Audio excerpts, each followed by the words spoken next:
Сүхбаатар дүүргийн 10, 11 дугаар хороо 7 дугаар хороолол болох зорилт тавьсан 100 айл орчмын 67 га газарт дахин төлөвлөлт хийх хэрэгжүүлэх компаниар за компани шалгарсан байна. За нийслэл хотын Хуамын нэгтаршил ихтэй томоохон бүсэд ордог энэ хэсгийн худалдаа үйлчлэгээний хэсгүүдийг нүүлгэж газрыг худалдаж авах харилцан тохиролцох гэрээ хэлцэл байгуулах их ажил нь дуусч за өнөөдөр тэднийг нэгтгэн нэг болгох томоохон худалдааны төвийнхөө шав тавих ёслолыг хийлээ. За өнгөрсөн 2 дугаар сард нийслэлийн иргэдийн төлөөлөгчдийн хурлаар шийдвэр гарч нийслэл хотын 12 бүсэд дахин төлөвлөлт хийгдэх шаардлага байна гэж үзсэн. За түүнээс хойш энэ ажил амжилттай хэрэгжиж нийслэлийн зах зам бараагүй хөдөлгөөн гэр хорооллын айл өрхүүд цэгцэрч эхэлж байгаамаа.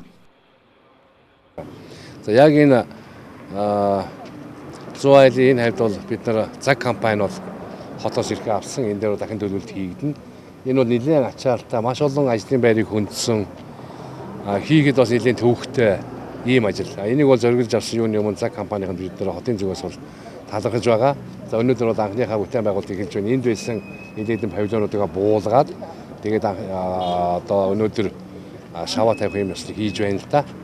Ингээд энэ ажил бол бид нар бол маш хурдан хийгээд дараа жилээсээ ийшээгээ бас энэ олон ажил энэ бол 2-3-400 ажлын байр байгаа юм шиг байна. Энэ ажлын байрнуудын талын бол энэ шинэ ажилтнууд бол гүйцэтгэхний төлөвлөгөө оруулаад талын бас бид бол дөнгөсөө бас орлог сараа босод хүмүүстэйгээ ярьж байна. Тэгээд урах нарын хороол руу ч юм уу бас эндээ тодорхой павильонуудыг төр павильонуудыг нээж ажилтнанд оруулаад ингээд дараа жилээс ийшээгээ бүтээн байгуулалтын нэлээ өргөн дадаастай хийж. За үүгээр бол 100 айлын дахин төлөвлөлт бол дуусчихгүй.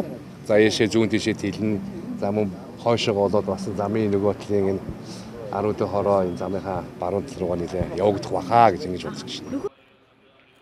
Нийслэлчүүдийн барилгын материалаа худалдаж авдаг ганц цэг 100 айл гэж хэлж болно. За энэ цэг өнөөдрөөс эхлэн хэсэгчлэн татан богдож нэг жилийн хугацаатай иргэн үйл ажиллагааг нь явуулах шинэ төв барьж өгөх гэрээ байгуулан үйл ажиллагаагаа зогсоож газраа чөлөөлж өгсөн байна. За харин тэдэнтэй харилцан тохиролцож барилгын материал худалдаалдаг тусгай үйлчлэгээний төв ургах наран хороолол барьж шилжүүлэх гарцыг нийслэлийн удирдлагууд барилгын худалдаа эрхлэгчид ярилцаж байгаа юм байна. За нэн тэргүүнд дэд бүтцийн асуудлыг хэрхэн шийдэх талаар хөндлөө.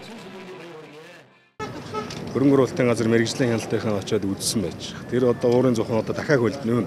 Бохирынхан ходог энэ жил дахиад хөлдөнө. Тэрэнд 330 хэдэн сая төгрөг байгаа байхгүй. Төсөвдөр батлагдсан.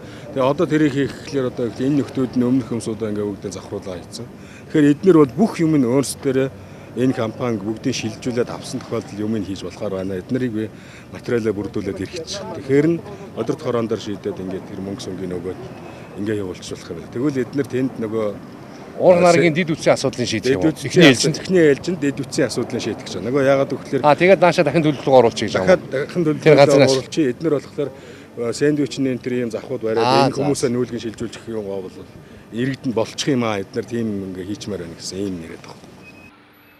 Гэр хороололт дахин төлөвлөлт хийж за бүтээн байгуулалт өрнүүлэх ажил 100 айл гэлтгүй хотын хэд хэдэн бүсэд өрнөж байгаамаа.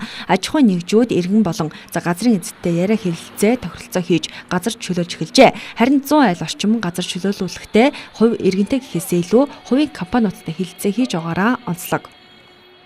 Энэ ажлыг бол энд нутаг дэвсгэр дээр байгаа нийт иргэд аж ахуйн нэгжүүдтэй удаа нэлээд 5-6 сарын турш харилцан ойлголцож нийслэлийн засаг захиргаанаас барьж байгаа бодлогыг нийслэлийн гэр хорооллын хөгжлийн газар хот нийслэлийн хот байгуулалт ерөнхий төлөвлөгөөний газар бид нар одоо хамтраад маш сайн харилцан ойлголцож цэсний үндсэн дээр бол бид нар энэ орчны ихэнх газруудад аж ахуйн нэгж иргэдтэй бол бүтээн байгуулалтаа хийх нэг хоёр талт гэрээгээ хийсэн.